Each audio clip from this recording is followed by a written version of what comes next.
All right, my play is Apple. Shares moving down today on Morgan Stanley cutting iPhone shipment estimates by another 3 million units, accounting for that slower China production. Analysts had previously cut 6 million shipments in November, which brings the current forecast down nearly 10 million to around 75.5 million.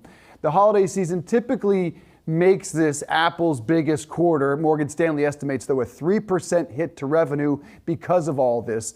Meanwhile, another development for Apple in the positive, planning to significantly expand its data encryption practices as it expands iPhone privacy protection. And it is an optional system, and they do call it advanced data protection. You can opt into that. Shares of Apple down about 2% on the day, down 22% year to date.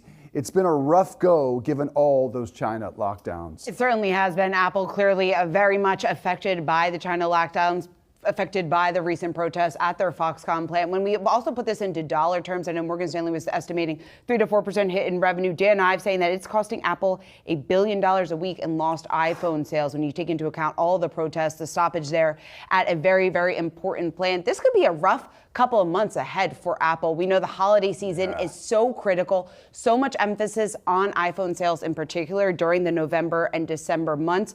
So a huge step back here is pretty worrisome here to a lot of these shareholders. Yeah, you know, these China sort of reopening is sort of happening there, but at the same time, we're seeing closures in other areas. We've seen that in auto roll with Volkswagen, for instance, shut down a plant, even though we're seeing people sort of opening up other cities. So for Apple, it's a big, big deal. Tesla's had some issues there as well. They certainly have. Certainly supply chain issues alive, unfortunately.